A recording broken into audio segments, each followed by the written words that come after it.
सत्यभामा ने कहा, हे प्रभु, आप तो सभी काल में व्यापक हैं और सभी काल आपके आगे एक समान हैं। फिर ये कार्तिक मास ही सभी मासों में श्रेष्ठ क्यों हैं?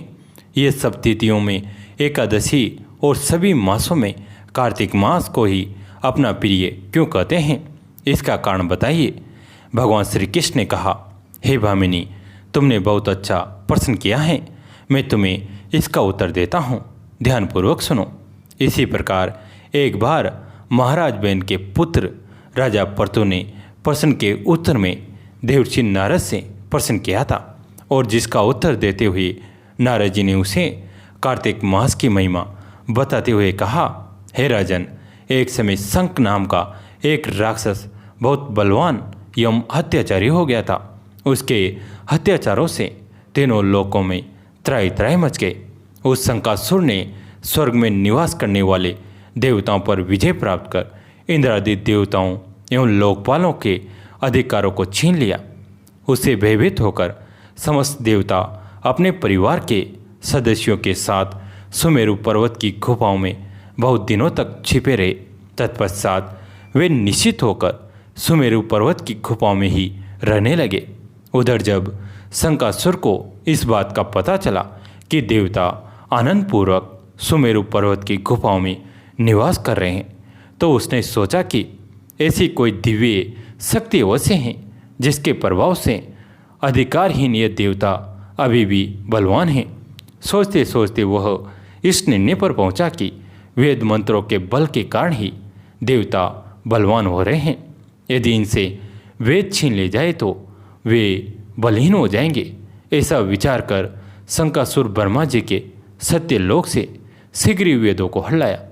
उसके द्वारा ले जाते हुए भय से उसके चंगुल से निकल भागे और जल में समा गए।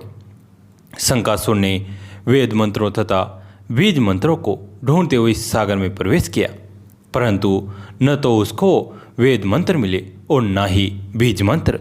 जब शंकासुर सागर से निराश होकर वापस लौटा तो उस समय ब्रह्मा जी पूजा सामग्री लेकर सभी देवताओं के साथ भगवान विष्णु की शरण में पहुँचे और भगवान को गहरी निद्रा से जगाने के लिए गाने बजाने लगे और धूप गंध आदि से बारंबार उनका पूजन करने लगे।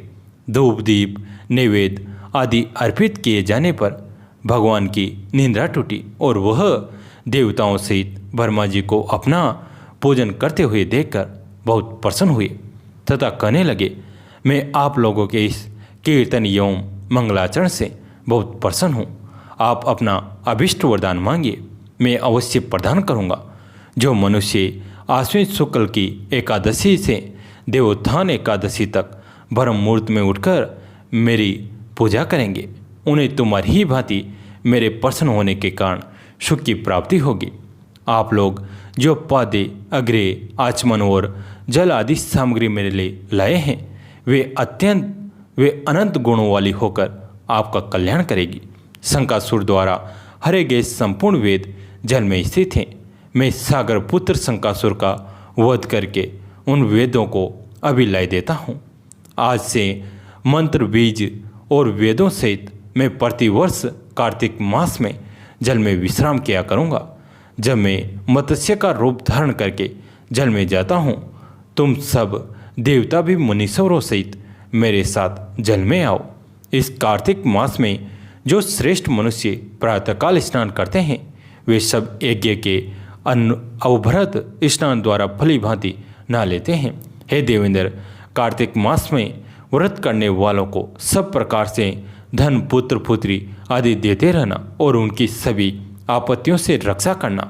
हे धनपति कुबेर, मेरी आज्ञा के अनुसार तुम उनके धन धान्य की वृद्धि करना, क्योंकि इस प्रकार का आचरण करने वाला मनुष्य मेरा रूप धारण करके जीवन मुक्त हो जाता है। जो मनुष्य जन्म से लेकर मृत्यु पर्यंत तक विधि पूर्वक इस उत्तम व्रत को करता है, वह आप लोगों का भी पूजनीय है। कार्तिक शुक्ल पक्ष की एकादशी तिथि को तुम लोगों ने मुझे जगाया है, इसलिए यह तिथि मेरे लिए अत्यंत प्रतिदायिनी और माननीय है। हे देवताओं, ये दोनों व्रत नियम पूर्वक करने से मनुष्य मेरा सानिध्य प्राप्त कर लेते हैं। इन व्रतों को करने से जो फल मिलता है वह अन्य किसी व्रत से नहीं मिलता। अतः प्रत्येक मनुष्य को सुखी और निरोग रहने के लिए कार्तिक माह में और एकादशी की कथा सुनते हुए उपयुक्त नियमों का पालन करना चाहिए। नारद जी ने कहा, ऐसा कहकर भगवान विष्णु मछली का रूप धारण करके आकाश से जल में गिरे। उसमें विंध्याचल पर्वत पर तप कर रहे महर्षि कश्यप अपनी अंजलि में जल लेकर खड़े थे। भगवान उनकी अंजलि में जा गिरे। महर्षि कश्यप ने दया करके उसे अपने कमंडल में रख लिया। मछली ने थोड़ा बड़ा होने पर महर्षि कश्यप ने उसे कुएं में डाल दिया। जब वह मछली कुएं में भी न समा सके तो उन्होंने उसे तालाब में डाल दिया। जब वह तालाब में भी न आ सके तो उन्होंने उसे समुद्र में डाल दिया। वो मछली वहाँ भी बढ़ने लगी। फिर मत्स्य रूपी भगवान विष्णु ने इस शंकासुर का वध किया और शंकासुर को हाथ में लेकर बद्री वन में आ गए। वहाँ उन्होंने संपूर्ण ऋषियों को बुलाकर इस प्रकार आदेश दिया, मुनीश्वरों, तुम जल के भीतर बिखरे हुए वेद मंत्रों की खोज करो और जितनी जल्दी हो सके उन्हें सागर के जल से बाहर निकाल लाओ। तब तक मैं देवताओं के साथ प्रयाग में ठहरता हूँ। तब उन तपोबल संपन्न महर्षियों ने यज्ञ और बीजों सहित संपूर्ण वेद मंत्रों का उद्धार किया। उनमें से जितने मंत्र जिस ऋषि ने उपलब्ध किए वही उन बीज मंत्रों का उस दिन से ऋषि माना जाने लगा।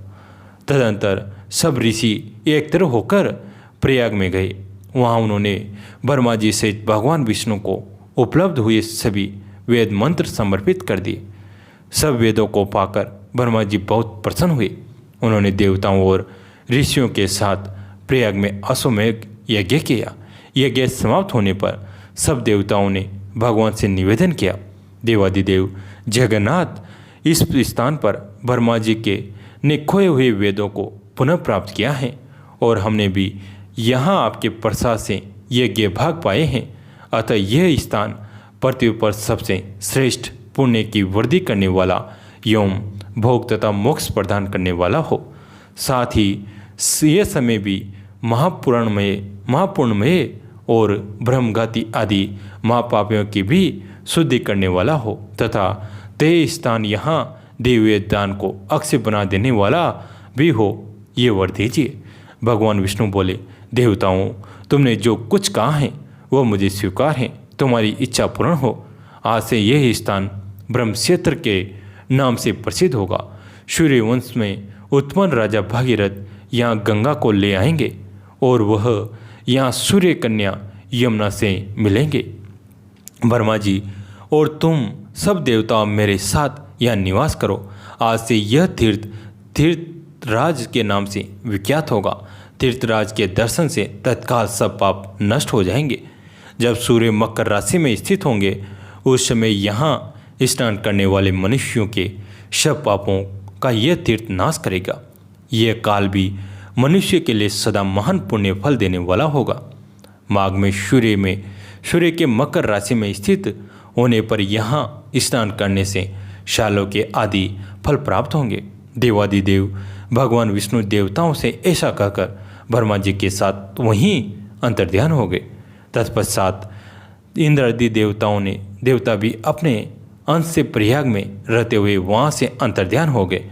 जो मनुष्य कार्तिक में तुलसी जी की जड़ के समीप श्रीहरि का पूजन करता है वो इस लोक में संपूर्ण भोगों का उपभोग कर के अंत में वैकुंठ धाम को जाता है।